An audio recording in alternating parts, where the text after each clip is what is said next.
오늘을 사랑하는 묵상 시간입니다. 오늘 본문 말씀 에스겔서 20장 32절입니다. 너희가 스스로 이르기를 우리가 이방인 곧 열국 족속같이 되어서 목석을 숭배하리라 하거니와 너희 마음에 품은 것을 결코 이루지 못하리라. 하나님께서는 이스라엘 백성들을 출애굽시킨 후에 바로 가나안 땅으로 데려가지 않으셨습니다. 이스라엘 백성들은 아무리 많은 사람들이 걸어서 가나안 땅으로 간다 하더라도 한 달이면 충분히 갈 수 있는 거리였습니다. 그런데 이스라엘 백성들은 애굽에서 가나안 땅으로 들어가는데 40년의 세월이 걸렸습니다. 그 이유가 어디에 있었을까요?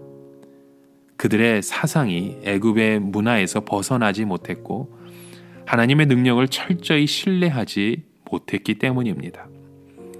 이스라엘 백성들은 10가지 재앙을 통과하고 홍해를 통과하고 시내산에서 율법의 말씀을 받았을 때 마음속에 있는 우상을 철저하게 제거하고 하나님만을 의지하고 살아야 했습니다. 그러나 애굽의 사상은 생각보다 깊이 이스라엘 백성의 마음속에 박혀 있었습니다. 이것이 이스라엘 백성들의 광야 생활을 통해서 지속적으로 나타나게 되었죠. 그래서 하나님은 광야에서 그들의 세대를 교체시키십니다. 즉 40년 동안의 그 광야에서 이스라엘 백성들을 뺑뺑이 돌리시면서 하나님을 온전히 섬기지 않는 자들은 다 죽게 하시고 전혀 애굽의 사상이 없는 자녀들을 키워서 가나안 땅에 들어가게 하신 것입니다. 그러니까 이스라엘 백성들은 왜 우리가 광야에서 40년 동안 있어야 하는지 그것을 질문할 것이 아니라 하루라도 빨리 마음속에 들어있던 그 탐욕과 불신을 버려야만 했던 것입니다. 지금도 이스라엘 장로들이 7년이 지났다고 해서 에스겔을 찾아왔지만 아직도 그들의 마음속에는 그 허영과 자랑과 욕심이 가득 차 있었던 것입니다. 결국 유다 백성들은 7년이 아니라 70년을 바벨론에서 보내게 되었습니다. 여기서 우리가 알게 되는 것은 하나님의 백성들을 죽이는 것은 탐욕과 허영이라는 것을 알아야 합니다. 헛된 사상과 거짓된 열정이 우리를 계속 하나님의 축복에서 몰아내고 있는 것입니다.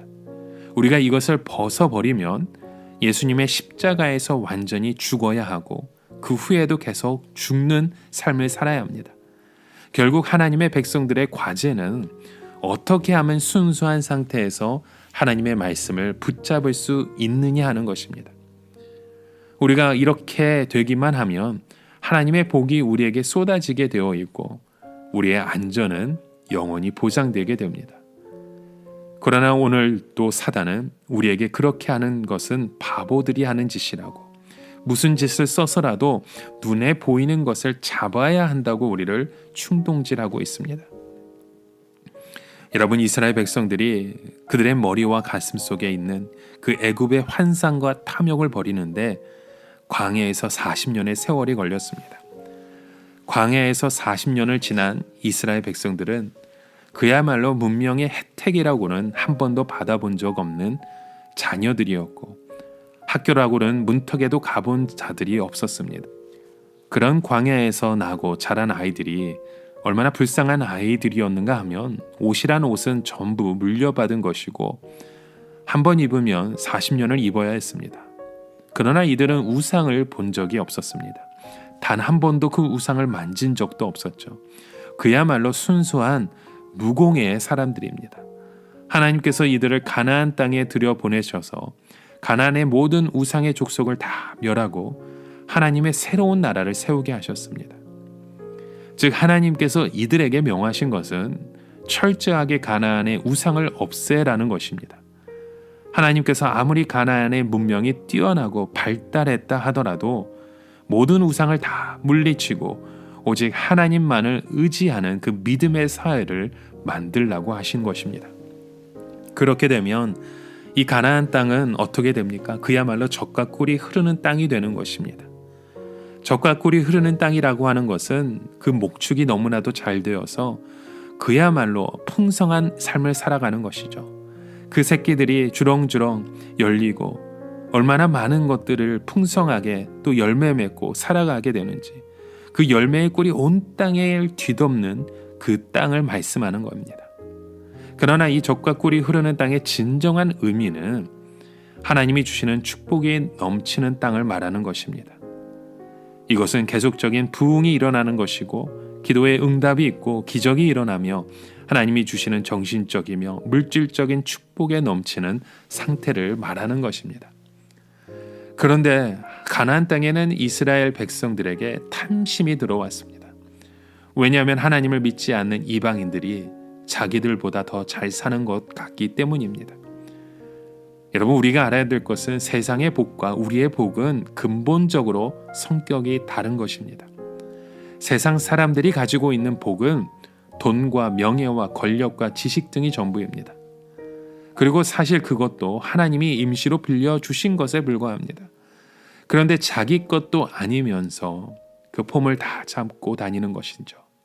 그러나 하나님의 백성들이 가지고 있는 복은 세상 사람들이 전부로 생각하는 것과 차원이 다릅니다. 하나님의 백성들이 소유한 최고의 복은 바로 하나님의 말씀입니다. 이 말씀대로 살기만 하면 이 땅에서 우리가 누릴 수 있는 복은 다 누리게 됩니다. 결국 우리는 하나님의 은혜로 마음속에 있는 그 욕망을 죽이게 되고, 하나님의 말씀대로 살면 하나님의 그 복을 받는 그 행복한 인생을 살 수 있다는 것입니다.